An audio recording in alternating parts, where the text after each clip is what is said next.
नमस्कार दोस्तों, स्वागत है आप सभी लोगों का हमारे कुशवाहा स्टॉक एनालिटिक्स में। दोस्तों, आज हम सीखेंगे कि डिस्ट्रीब्यूशन और कंसोलिडेशन में क्या फ़र्क है। एक स्टूडेंट है हमारे जिन्होंने हमें कमेंट में पूछा था कि सर एक्यूमुलेशन सॉरी डिस्ट्रीब्यूशन और कंसोलिडेशन में क्या फ़र्क है? ओके, तो इन शॉर्ट में मैं आपको समझाऊँ तो डिस्ट्रीब्यूशन यानी कि डिस्ट्रीब्यूशन कब बनता है जब एक लंबे ट्रेंड के बाद, है ना?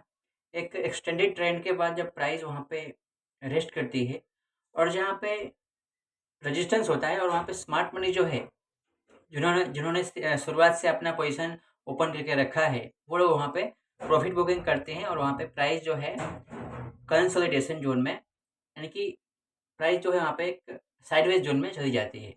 तो इसे कहते हैं डिस्ट्रीब्यूशन ज़ोन। इसके बारे में मैं एकदम डिटेल में लेके आया हूँ वीडियो, देखिएगा आप पूरा। तो दोस्तों, यदि आप हमारे चैनल पर पहली बार आए हैं, वीडियो को पहली बार देख रहे हैं, वीडियो पसंद है तो वीडियो को लाइक और शेयर ज़रूर कीजिएगा। चैनल पर पहली बार आए हैं तो चैनल को सब्सक्राइब ज़रूर कीजिएगा ताकि आने वाला वीडियो जो है आपसे मिस ना हो। तो दोस्तों, चलिए शुरू करते हैं हमारा आज का सेशन। ओके, चलिए। तो दोस्तों, स्वागत है आप लोगों का एक बार फिर से हमारे कुशवाहा स्टॉक एनालिटिक्स में। दोस्तों, ये डिस्ट्रीब्यूशन और कंसोलिडेशन का जो पार्ट है, ये प्राइजेशन पार्ट है, प्राइजेशन का एक पार्ट है, ठीक है? तो इसके बारे में, है ना? इसके बारे में हम डिफरेंस सीखेंगे आज कि डिस्ट्रीब्यूशन और कंसोलिडेशन के बीच क्या डिफरेंस है? क्या दोनों सेम है? क्या उसमें कुछ अलग-अलग बातें हैं? चलिए सीखते हैं। तो सबसे पहले हम थियरी के ऊपर जाएँगे। देखिए यहाँ पे, in the stock market consolidation and distribution represent distinct phase of price action. Consolidation is a period of price inactivity. Consolidation एक ऐसा फेस है जहाँ पे प्राइस क्या है, कोई एक्टिविटी करता नहीं है, ना ही प्राइस का कोई मूवमेंट होता है। Often after a strong uptrend or downtrend, where the stock trades within a defined range. अक्सर स्टॉक, अभी देखिए मैं आपको एकदम इन शॉर्ट में समझाता हूँ। Often after a strong uptrend or downtrend, where the stock trades within a defined range with limited movement, neither strongly increasing or decreasing. Okay, जब कंसोलिडेशन फेस होता है तो उसमें क्या होता है कि प्राइस एक ट्रेंड के बाद एक रेंज में उसमें मूवमेंट करती है और ना ही उसमें इंक्रीजिंग होता है और ना ही डिक्रीजिंग होता है। मैं आपको चार्ट पे बताऊंगा। Distribution on the other hand occurs when a smart money or institutional investor begin to sell off their position. Okay, distribution कब बनता है जब स्मार्ट मनी जो है अपना पोजीशन सेल करना शुरू करते हैं।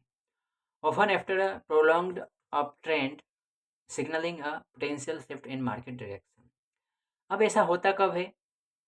जब एक स्ट्रॉन्ग अप ट्रेंड होता है, उसके बाद कोई ऊपर कोई रेजिस्टेंस जोन हो, तब हमें ऐसा इंडिकेशन मिलता है।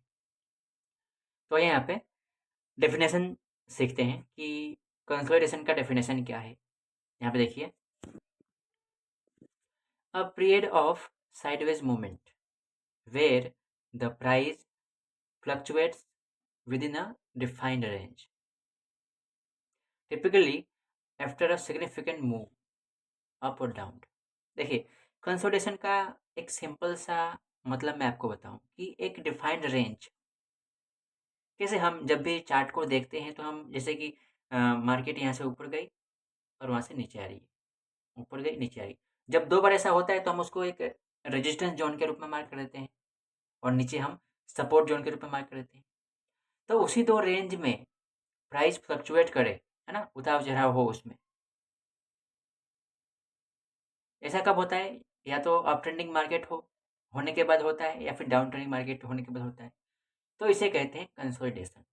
क्या कहते हैं? कंसोलिडेशन। अब कंसोलिडेशन की क्या कैरेक्टरिस्टिक्स है उसके बारे में बात करते हैं, आइए। यहाँ पे देखिए इसके कैरेक्टरिस्टिक्स क्या है। सबसे पहला है लिमिटेड प्राइस मूवमेंट। इसमें प्राइस मूवमेंट जो है लिमिटेड होता है। लिमिटेड से मतलब है कि प्राइस दो रेंज के बीच में काम करता है। प्राइस ऊपर जाएगा, फिर रेजिस्टेंस से टकरा कर नीचे आएगा, फिर सपोर्ट जाएगा, ऊपर जाएगा। प्राइस एडवांसिंग नहीं कर रहेगी। ओके। दूसरा, यहाँ पे देखिए दूसरा, मैं फॉलो स्ट्रॉन्ग अप ट्रेंड और down trend. Okay. Can be a period of uncertainty for trader. ये जो पीरियड होते हैं दोस्तों, जो कंसोलिडेशन का जो पीरियड होता है, वो ट्रेडर के लिए अनसर्टेनिटी होता है।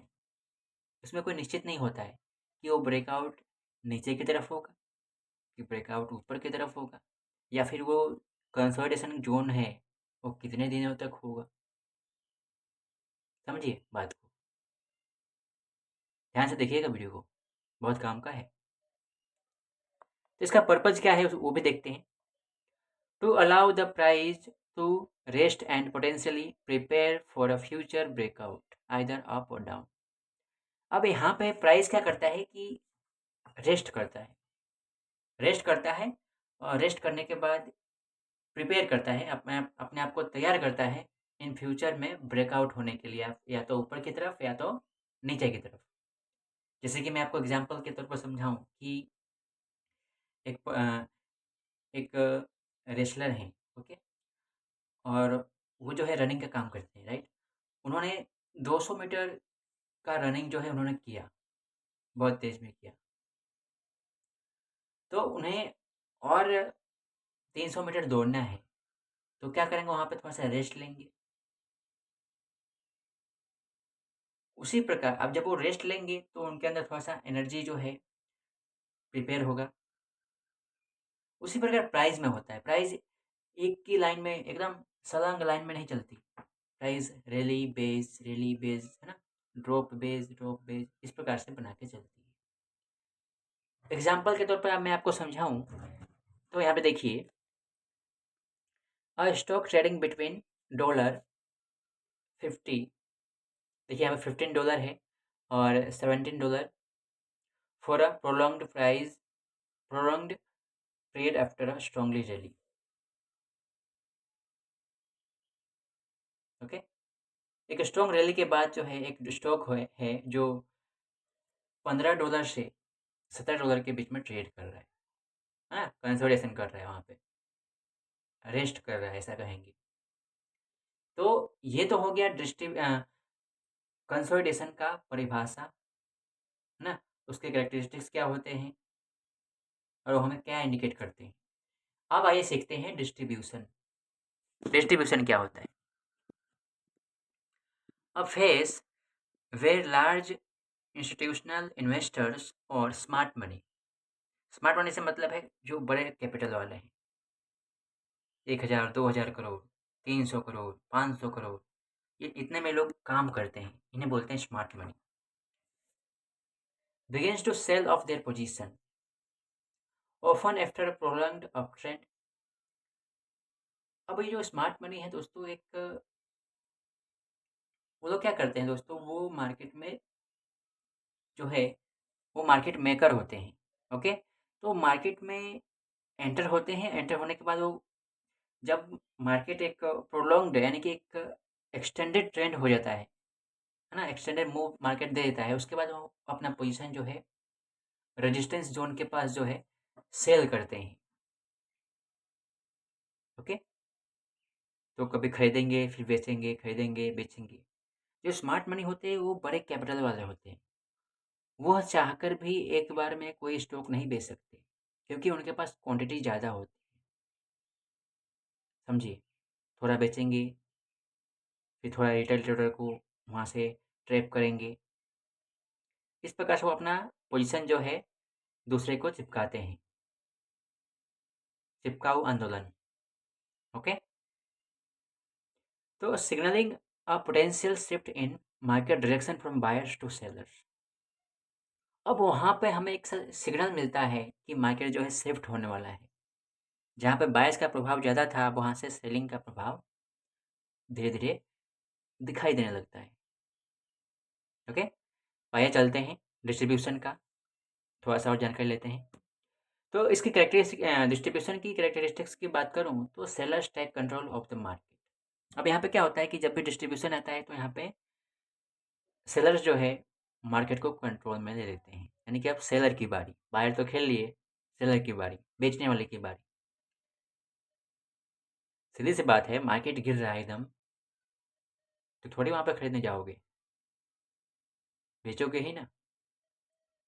ओके, आगे दूसरा पॉइंट, प्राइजेस में रिमेन स्टेबल और slightly decline as demand no longer surpass supply. जब सप्लाई नहीं होता है तो उसमें प्राइस में डिक्लाइन जो है कम होता है, may be accompanied by high volume and volatility. अब यहाँ पे हाई वॉल्यूम भी हो सकती है और वोलेटिलिटी भी तो होती ही है। अब हाई वॉल्यूम क्यों होती है? क्योंकि जो स्मार्ट मनी होते हैं वो यहाँ पर प्रेजेंट होते हैं, मैंने आपको इसके पहले बताया। और वो लोग जब भी स्टॉक को सेल करते हैं तो आप वॉल्यूम को आपको ध्यान देना है। मैं तो देखता ही हूँ, लेकिन आपको देखना है। चार्ट में वॉल्यूम को नोटिस कीजिए, वॉल्यूम को कैसे देखना है ना, उसको कैसे एनालाइज करना है, उसके बारे में मैंने वीडियो बना रखा है। ओके, ये काम आपका है, आपको जाना है, देखना है, नहीं समझ में आए कमेंट करना है। ओके, अब डिस्ट्रीब्यूशन के पर्पज़ क्या है? To extract profit from an up trend and potentially prepare for a potential down trend. अब जो शुरुआत से जिन्होंने पोजीशन को ट्रेल करते आए हैं, वो क्या करते हैं? अपना प्रॉफिट बुक करते हैं। ओके, और मार्केट जो है वहाँ से रेस्ट लेने के बाद नीचे की तरफ डाउन ट्रेंडिंग मूव के लिए, डिक्लाइन के लिए प्रिपेयर करती है।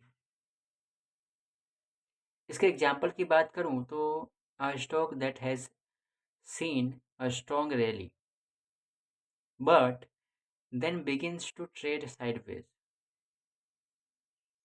or even slightly decline with high volume। एक स्टॉक है जो एक स्ट्रॉन्ग रैली के बाद वहाँ पर साइडवेज हो जाता है और वहाँ पे प्राइस में डिक्लाइन होता है हाई वॉल्यूम के साथ। तो ये क्या सजेस्ट करता है? ये सजेस्ट क्या करता है? Suggesting selling pressure from large investor, बड़े इन्वेस्टर, स्मार्ट मनी। ओके, और इनके बीच कंसोलिडेशन और डिस्ट्रीब्यूशन के बीच कुछ की डिफरेंस है, उसके बारे में सीखते हैं। चलिए, तो आप देखिए, कंसोलिडेशन में क्या होता है? साइडवेज और लिमिटेड प्राइस का मूवमेंट होता है एक रेंज में। और डिस्ट्रीब्यूशन में क्या होता है कि साइडवेज और slightly declining with potential for a down trend. Okay, और इसमें मार्केट का सेंटीमेंट क्या होता है? कंसोलिडेशन में इनडिसिसिव होता है, कि जो प्लेयर हैं, मार्केट के जो प्लेयर हैं, वो भी इनडिसीजन में है। और डिस्ट्रीब्यूशन में क्या होता है कि सेलर्स टेक कंट्रोल। क्या होता है? Sellers take control. सेलर जो है अब आते हैं मार्केट में और वहाँ पे इंडिकेट करते हैं डाउन ट्रेंडिंग को। अब इसमें वॉल्यूम कैसा होता है कंसोलिडेशन में? वॉल्यूम लो हो सकता है या फिर मॉडरेट, यानी कि ज़्यादा हाई भी नहीं और ज़्यादा लो भी नहीं, न्यूट्रल टाइप का, ऐसा बोलेंगे। ओके, डिस्ट्रीब्यूशन में वॉल्यूम कैसा होता है? May be high specially during the selling phase. जब सेलिंग फेज होता है उस दरमियान जो है वॉल्यूम हाई हो सकता है, क्योंकि सेल कौन करता है वहाँ पे? स्मार्ट मनी करते हैं, बड़े कैपिटल वाले, डिस्ट्रीब्यूशन फेज में। ओके, तो कंसोलिडेशन का पर्पज़ क्या है? प्राइस जो है रेस्ट करे, किसके लिए? ब्रेकआउट के लिए। या तो नीचे की तरफ या ऊपर की तरफ। और डिस्ट्रीब्यूशन का पर्पज़ क्या होता है? Smart money, extracts extracting profits, potential down trend. जो डिस्ट्रीब्यूशन होता है उसमें क्या होता है कि स्मार्ट मनी जो है यहाँ पे प्रॉफिट बुकिंग करते हैं, यानी कि वो सेल करते हैं, सेल करके अपना पोजीशन खाली करके धीरे-धीरे वो निकलते हैं। तो ये रहा दोस्तों कंसोलिडेशन और डिस्ट्रीब्यूशन के बीच जो डिफरेंस है, ये मैंने आपको आज समझाया। तो आइए थोड़ा-सा इसको चार्ट पर देखते हैं। तो आप मुझे बताओ कि ये जो मैंने मार्क किया है ऊपर, इसे क्या बोलोगे आप? इसे आप क्या बोलोगे? ये जो है, इसे आप क्या बोलोगे? सबसे पहले हमने देखा कि डिस्ट्रीब्यूशन के लिए प्राइस क्या होनी चाहिए? एक प्रोलॉन्ग है ना? एक एक्सटेंडेड मूव होना चाहिए। उसके बाद प्राइस जो है रेस्ट करे। फिर वहाँ से स्मार्ट मनी का बोलबाला होता है। वहाँ पे वो लोग सेल करके निकल जाते हैं। तो इसे क्या कहेंगे? डिस्ट्रीब्यूशन। क्या कहेंगे? Distribution zone. ओके?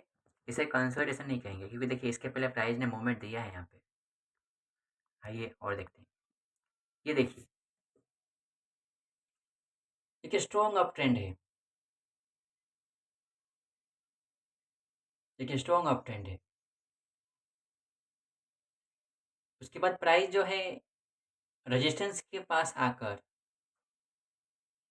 डिस्ट्रीब्यूट कर रही है। अब यहाँ पे क्या चांसेस क्या है? प्राइस जो एक्सटेंड करेगा उसके हिसाब से हम अपना एनालाइज करते हैं। तो इसे हम क्या कहेंगे? क्या कहेंगे? डिस्ट्रीब्यूशन।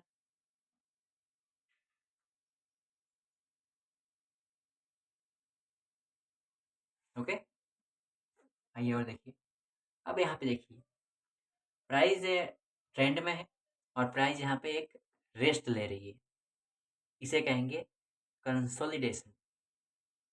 एक लिमिटेड पीरियड के दौरान 1 2 3 4 5 6 7 8 9 10 11 11 दिनों तक जो है प्राइस यहाँ पे कंसोलिडेट कर रही है ना? कंसोलिडेट कर रही है, रेस्ट ले रही है। ये देखिए, इसे आप क्या बोलोगे? प्राइस ने एक ट्रेंड दिया है, हाँ, प्राइस ने एक मोमेंट देने के बाद प्राइस यहाँ पे रेजिस्टेंस के पास आकर जो है वो लोग डिस्ट्रीब्यूशन कर रहे हैं। ये देखिए,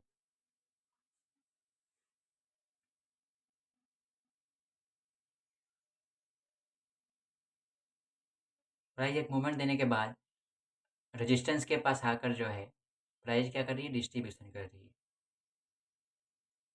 ओके, तो ऐसा हम मैं आशा करता हूँ कि आपने कंसोलिडेशन और डिस्ट्रीब्यूशन के बीच जो अंतर हो जो कन्फ्यूजन था वो आपने समझ लिया। अब आप ये गलती नहीं करेंगे समझने में कि कंसोलिडेशन क्या होता है और डिस्ट्रीब्यूशन क्या होता है। ओके, ये जो थोड़ा-सा कन्फ्यूजन वाला शब्द था, मैंने इसको क्लियर कर दिया। नहीं समझ में आया इसको आप फिर से देखिएगा, जाकर खुद से चार्ट पर ट्राई कीजिए। ओके, तो दोस्तों मिलते हैं एक अगले सेशन में, तब तक के लिए जय हिंद।